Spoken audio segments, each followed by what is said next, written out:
Sir ये जनस्वराज की entry क्या 2024 में होगी? नहीं, मैंने आपको बताया कि जनस्वराज जब मैंने पैदल चलना शुरू किया, जब इसकी घोषणा की तभी बताया कि जब पूरा बिहार पैदल चल लेंगे तब हर प्रखंड पंचायत से उन लोगों को निकालेंगे जो दल बनाना चाहते हैं। अभी उस समय मेरा अनुमान था कि 1-1.5 साल में पूरा बिहार चला जा सकता है, लेकिन जब मैं चल रहा हूं करीब करीब अभी 18 महीने हो गए, मैं आधा बिहार ही पैदल चल पाया। इस पदयात्रा में किलोमीटर और दिन निश्चित नहीं है, उद्देश्य निश्चित है कि हर गांव पंचायत तक पहुंचना है, पहुंचकर वहां के लोगों की वहां की समस्याओं को समझना है। ऐसे लोग जो उन समस्याओं को सुलझाने के लिए सामाजिक राजनीतिक तौर पे सक्रिय होना चाहते हैं उनको जोड़ना है और उनको जोड़कर एक नई व्यवस्था बनाना है। अब उसको करने में अगर 2 बरस ज्यादा लग जाए तो ज्यादा लग जाए, कोई हमें जल्दी नहीं है। 2 बरस और लगेगा, 2 बरस और लग जाए, लेकिन दल तभी बनेगा जब मैं पूरे बिहार को समझ लूं, उन लोगों से मिल लूं, उनकी समस्याओं को जान लूं। और ये करने में मुझे लग रहा है कभी 1-1.5 साल और समय लगेगा।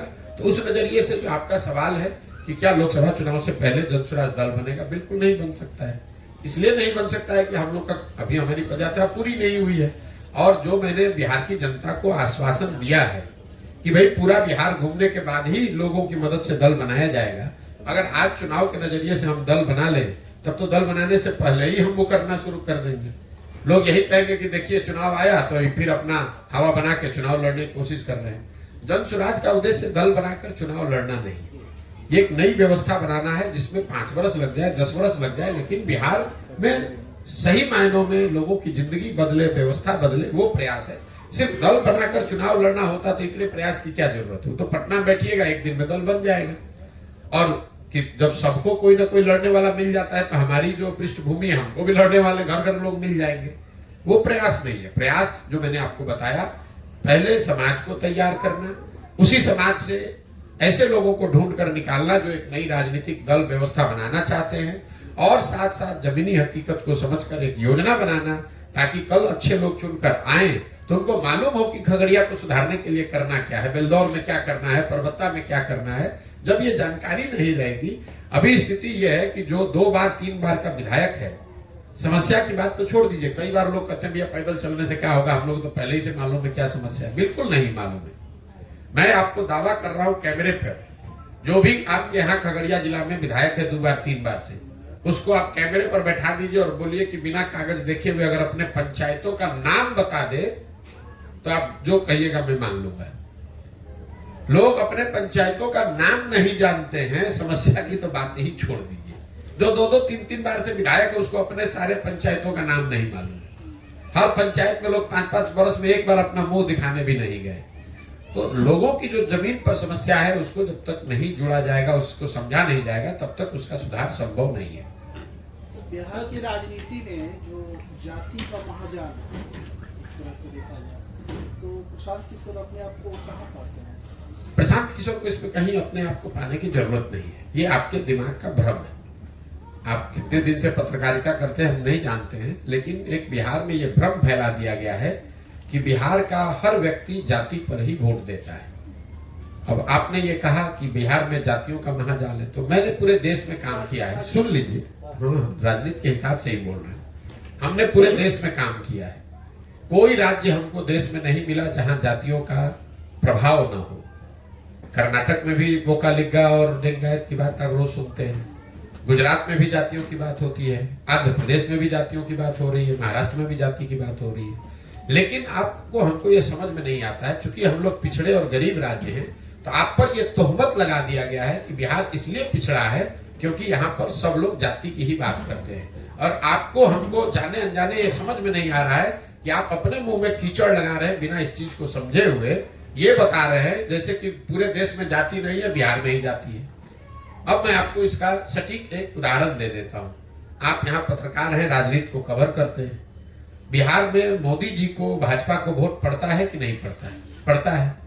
जब आप जाकर पूछेंगे कि वोट कैसे ये सांसद जीता है, तो लोग बताते हैं कि अरे सांसद को कहाँ वोट पड़ा, तो मोदी जी के नाम पर सब वोट पड़ा है। तो अगर बिहार में हर व्यक्ति जाति पर ही वोट दे रहा है, तो मोदी जी के जाति का तो आदमी बिहार में रहता नहीं है, तो वो मोदी जी को वोट कैसे दे रहा है? अभी तो आपने कहा कि भाई हर आदमी जाति पर ही वोट दे रहा है, तो मोदी जी के जाति के कितने लोग बिहार में रहते हैं ये आप हमको समझा दीजिए। तब आप तुरंत कहिएगा भैया वो तो हिंदू मुस्लिम के नाम पे देता है। हिंदू मुस्लिम के नाम पे दे रहा है लेकिन जाति के नाम पे तो नहीं दे रहा है। कई जाति समूह के लोग भाजपा को, मोदी जी को किसी दूसरे मुद्दे पर वोट देते हैं, जाति पर नहीं देते। इसका दूसरा पक्ष देख लीजिए। बिहार में 18% मुसलमान रहता है, वो आरजेडी को वोट देता है, लालटेन को वोट देता है। वो लालू जी के जाति का तो नहीं है, तो मुसलमान आरजेडी को क्यों वोट देता है? वो वोट इसलिए देता है क्योंकि वो भाजपा को दे नहीं सकता है और सामने उसके पास कोई विकल्प नहीं, इसलिए लालटेन को वोट देता है। वो जाति के लिए वोट नहीं देता है। बिहार में 50% से ज्यादा ऐसे लोग हैं जो जाति के आधार पर वोट नहीं करते। ये आप भ्रम मत पालिए। तो ये लोगों के दिमाग में बैठा दिया गया कि भैया जाति पर सब वोट होता है, जाति पर ही सब वोट होता है। जाति भी एक महत्वपूर्ण पहलू है, ऐसा नहीं है कि जाति की महत्ता नहीं है, लेकिन जाति भी एक विषय है। सिर्फ जाति के आधार पर 100 में 100% वोट पड़ता तो जो भी जाति का आदमी एक बार जीत गया वो कभी चुनाव ही नहीं हारता। उस जाति के लोग वो विधानसभा, पंचायत, प्रखंड छोड़कर चले थोड़ी ना गए। जितने मान लीजिए कि कुशवाहा समाज के जितने आज लोग हैं 10 वर्ष के बाद भी करीब करीब उतने ही लोग रहेंगे। तो फिर एक बार कुशवाहा कोई जीतता है, कोई हार कैसे जाता है? इतना आसान नहीं है जितना आप समझते हैं कि सब जाति पर ही वोट देता है। समाज में इस बात की समझ है, उसको अगर कोई बेहतर विकल्प दिखेगा, विश्वसनीय व्यक्ति, विश्वसनीय चेहरा, विचारधारा, दल दिखेगा तो समाज में ये ताकत है, समझ है, वो जातियों से ऊपर उठकर पीछे वोट करता रहा है और आगे भी करेगा। चिंता मत कीजिए।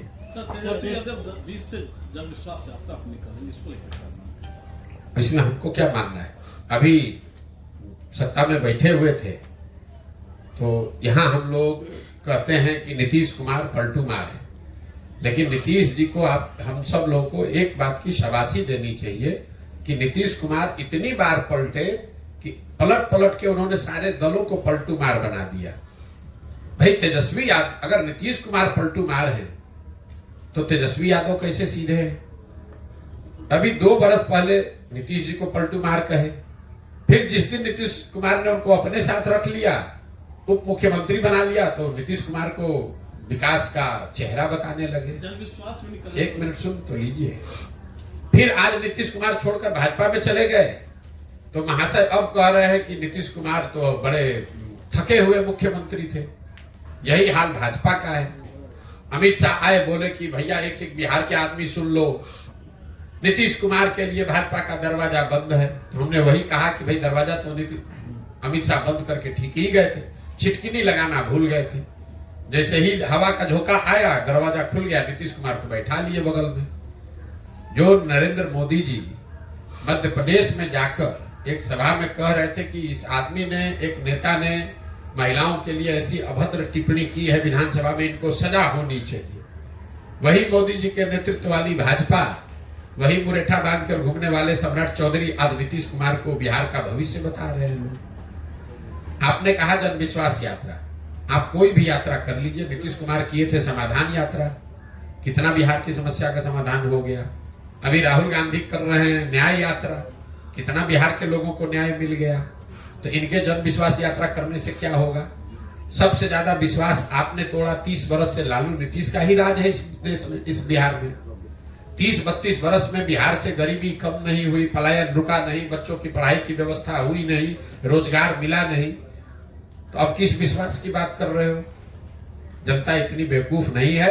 आएंगे विश्वास यात्रा में, भीड़ दिखेगी, पैसे के बल पर, काडर जात के नाम पर कुछ लोग इकट्ठा हो जाएंगे, उससे कोई फर्क नहीं पड़ने वाला है।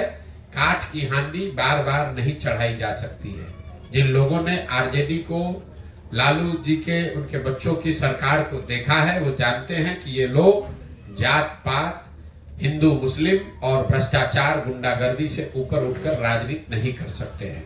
वो आरजेडी का कैरेक्टर है। इन 4 चीज से ऊपर उठकर आरजेडी के लोग राजनीति नहीं कर सकते हैं। तेजस्वी यादव उससे अलग नहीं है।